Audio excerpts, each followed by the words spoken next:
Today's readings offer valuable insights into the Christian life.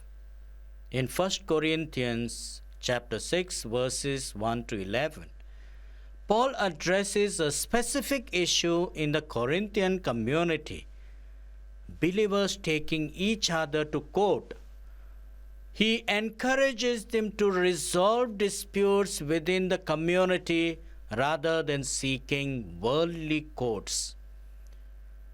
This emphasizes the importance of living in harmony with one another. In verse 7, respecting the church's authority, we see in verse 5, seeking wisdom and guidance from within the community. In verse 5, Paul reminds us